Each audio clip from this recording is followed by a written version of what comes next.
What's up, everybody? Welcome to Daily Refinement. This is week number 2 of our improvement per week. So, Brian and I are going to do one improvement per week all year. And today we want to talk about focusing on a quality listing.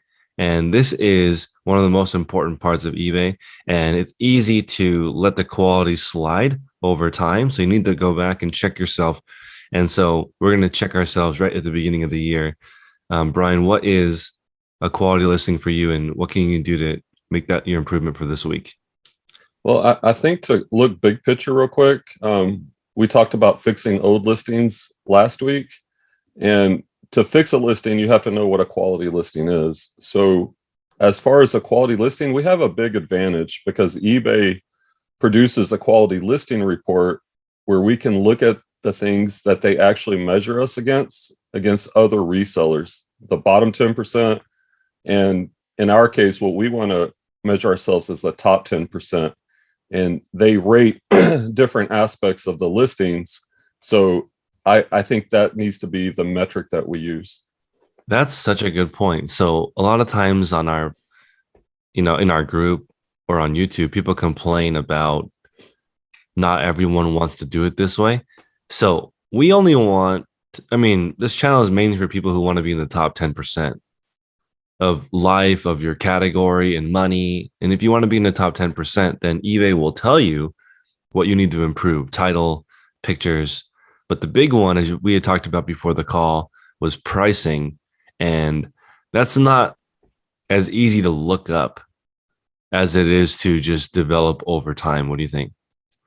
Yeah, I agree. Like on the quality listing report, they measure, the required item specific, the number of photos, keywords, handling handling time. Do you offer returns, promoted listing? That they measure a lot of things that are important. And the one thing that would be nice and it would be difficult is the actual price. Excuse me. Yeah, Now, go ahead.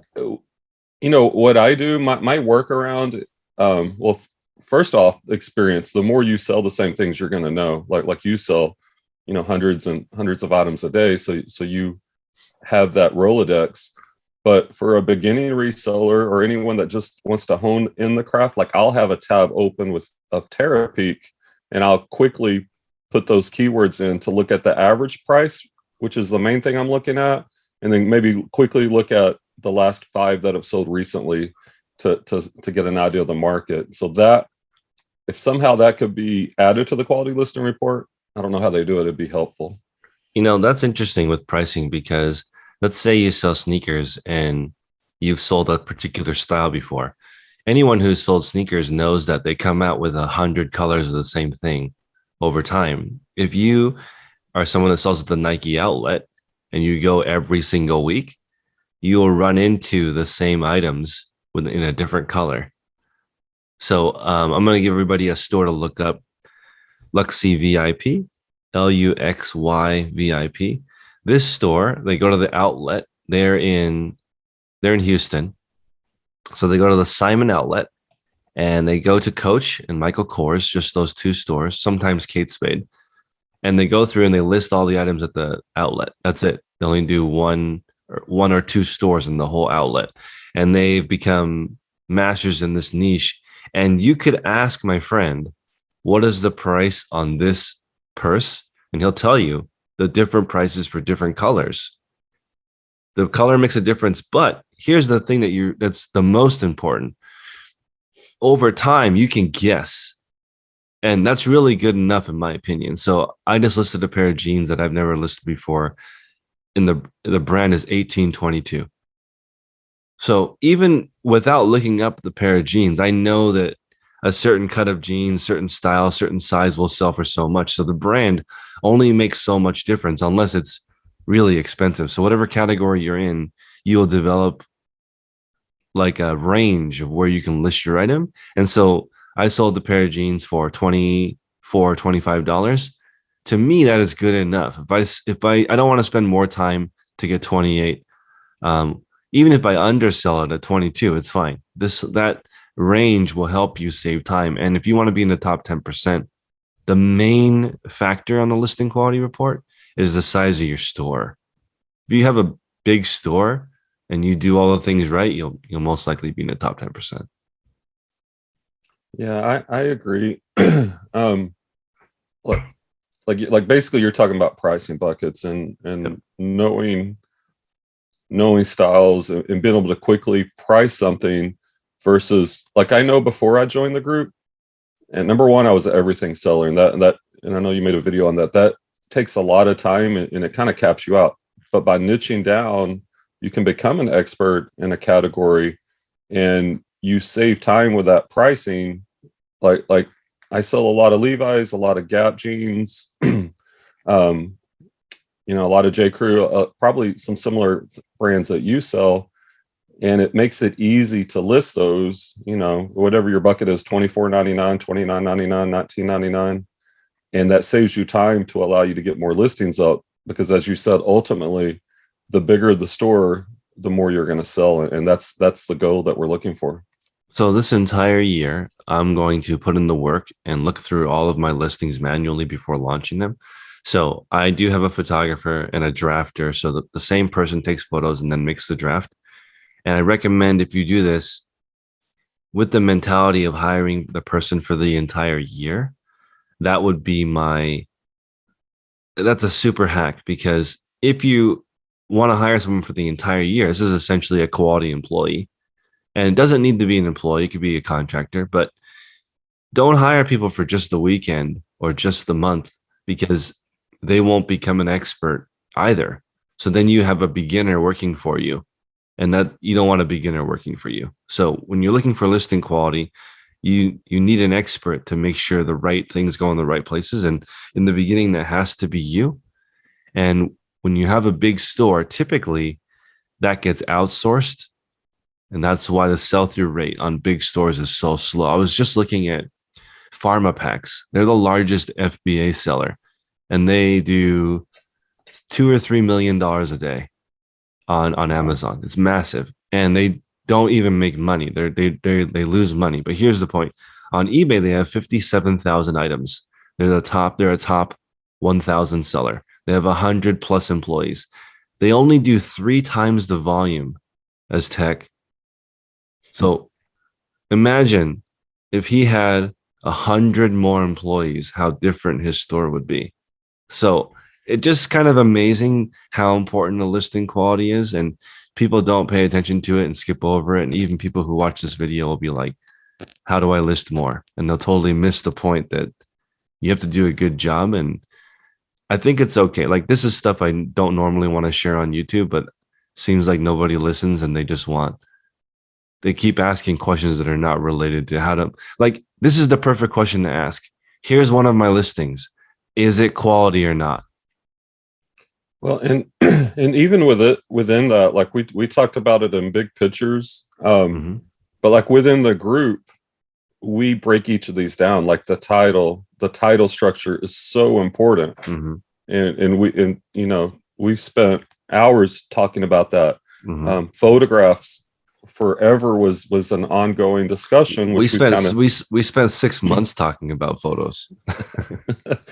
and that's how important these things are. So it's Yeah, one thing to definitely. say here's the big picture, but like our group, going back to the point you made, we want to be the best.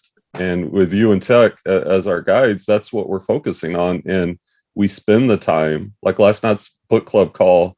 I mean, Tech gave an amazing run through of how to grow a business, and all these things go into that. So it's like you got to have the big picture, but you also got to dig into those little details. Absolutely. So, and then once you decide of the quality, what a quality listing is, you start applying that to everything because you want to be a quality husband, quality parent, you want a quality exercise habit, you want quality things because you don't want to keep replacing everything. And then when you think quality, you think about the time. So, a lot of people wonder, you know, should I get this printer? Should I get this lighting kit? Do you get this camera? Whatever you're getting. For me, I'm just looking for something that will last forever. I don't want to replace things. So it's important that, I actually haven't restarted my Mac at work since 2017. I doesn't it doesn't matter. The only thing that that computer does is print labels. So like it's never broken. So I'm not going to update it or change it or do anything because, as we said before, when you're focusing on the quality, each thing can take a long time to learn, but once you set it up once, you're good to go. If you learn how to take photographs, that might take you a year to find pictures that you like, but then you're done. So if you just focus on making quality things, it will take you a long time. I think that once you do that type of focus too, you're no longer in a hurry because you realize you can't build a quality relationship in one meeting. You can't you can't do it in one meeting. It just takes a while. Yeah, that this was the exact conversation in last night's book club call. Somebody made that point that, as you develop these habits and get really good in these in reselling, that those tend to transfer to other areas of your lives, the way of doing things. Like as you do one thing, you do everything. And I mean, that's what your channel is, daily refinement. So if that is the theme of your life that you live by, you're looking to be, like Tom's saying, you want to be a top 10% reseller, top 10% husband, top 10% father. You want to be the best you can be in all areas of your life. And that becomes your identity, and not just versus, I think a lot of people are looking for cheat codes, for get arounds without putting in the work that it takes to truly be excellent. And the fastest way to do eBay is to do it slowly and learn how to do it. And that's something that, like, I like the saying mise en place or something with cooking. And it's like you do things in a particular order and then it gets done that way every time.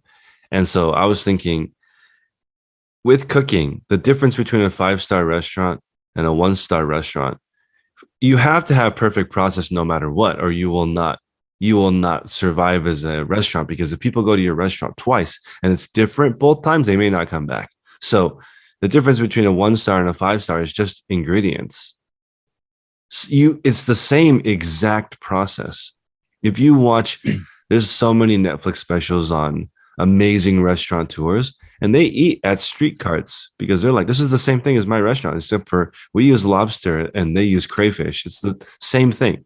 So all you have to do as a reseller is not screw up whatever you're selling, and that means the listing has to match the quality of your item.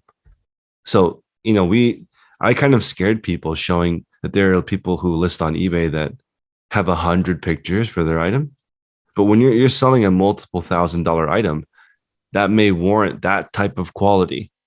But if you're selling a used Land's End hoodie, it's not going to require that level of detail, but it still requires good picture, good title, good item specifics, decent price. It's just different. So if you're selling a really high end anything, you need all the keywords that are relevant. Yeah. It makes what you're talking about just made me think of Gary Keller. And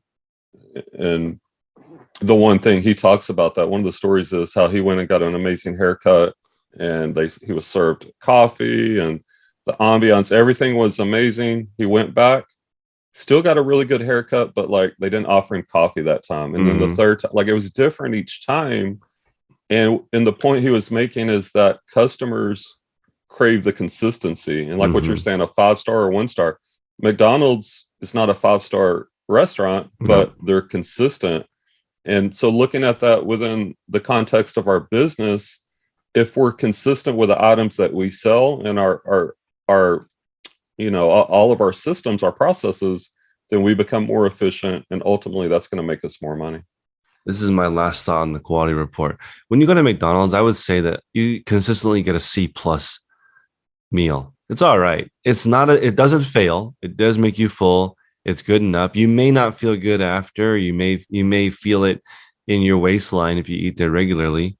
But as far as the experience is the same. The food is a C plus, and that's good enough. It is good enough. If you look at my store, is just a gigantic C plus store.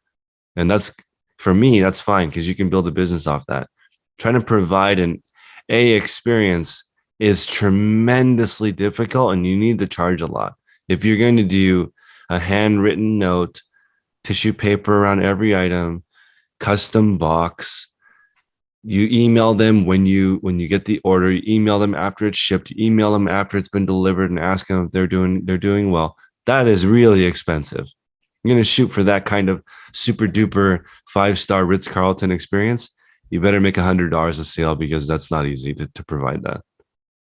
No one thinks the Ritz-Carlton is expensive. That's all I have to say. When you stay there and they know what kind of soda you like and it's already in your fridge, for someone with money, that doesn't matter. Like $100 difference in the price of the night per room. It doesn't matter when they're doing that kind of experience. But when you're staying at the Holiday Inn, you don't need that, but you still need your room to be made. You still need that. So the quality report is really important. Guys, we want you to focus on that. Brian, where can people find you if they want to reach out to you on YouTube? You can find me at Texas Treasures. I run a channel also centered around eBay and reselling. So Texas Treasures is where you can find me. Is that is Margaret Texas Gal Treasures? She is, yeah. Okay. She does jewelry, Yeah. and I don't do much jewelry. All good. I just wanted to shout her out and let people know there's a difference between Gal Treasures and Texas Treasures because some people have asked about that. But Margaret is different. She's a different channel. She's cool, but not to be confused with Brian. So we'll see you guys next week. Thank you so much for stopping by and comment below if there's any kind of topics you want us to chat about this year.